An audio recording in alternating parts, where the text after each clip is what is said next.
नमस्कार, बहुत स्वागत है आप सभी का। आप मुझे न्यूज़ 18 के डिजिटल प्लेटफॉर्म पर देख रहे हैं। मैं हूं आपके साथ जया मिश्रा। त्योहारों का सीजन आ गया है, हर कोई शॉपिंग के मूड में है। नवरात्र के पहले दिन से ही जीएसटी 2.0 यानी कि नेक्स्ट जनरेशन जीएसटी रिफॉर्म लागू हो चुका है। सरकार इसे ग्रेट सेविंग फेस्टिवल बता रही है।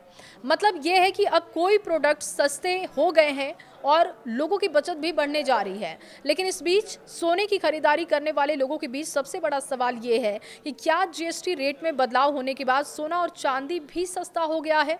त्योहारों में खासकर धनतेरस और दिवाली पर लोग सोना खूब खरीदते हैं और ऐसे में ज्यादातर लोग जानना चाहते हैं कि जीएसटी कटौती का असर क्या गोल्ड और सिल्वर की कीमत पर पड़ेगा।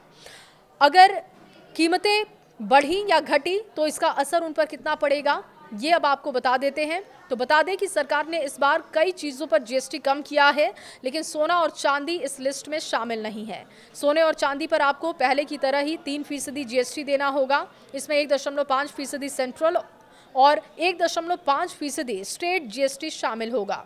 अगर आप ज्वेलरी खरीदते हैं तो सोने की कीमत के अलावा मेकिंग चार्ज पर भी 5% जीएसटी अलग से आपको देना होगा। लेकिन अगर आप डिजिटल गोल्ड खरीदते हैं तो आपको सिर्फ 3% जीएसटी देना होगा। यानी कि गोल्ड ज्वेलरी खरीदते समय सिर्फ सोने की कीमत नहीं जुड़ती, उसमें टैक्स और मेकिंग चार्ज भी ऐड हो जाता है। यही वजह है कि जीएसटी रेट कट का फायदा सोने और चांदी की कीमत पर सीधे तौर पर नहीं मिलेगा।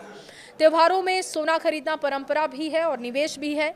कीमतें भले ही हाई हों, लेकिन अगर आप भरोसेमंद ज्वेलर से सही जांच परख कर सोना खरीद रहे हैं तो ये लंबे समय में आपके लिए सुरक्षित निवेश साबित हो सकता है।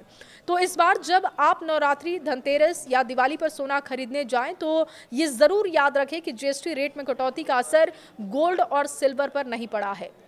आपको पुराने तरीके से ही 3% जीएसटी और ज्वेलरी पर मेकिंग चार्ज के हिसाब से आपको टैक्स देना होगा।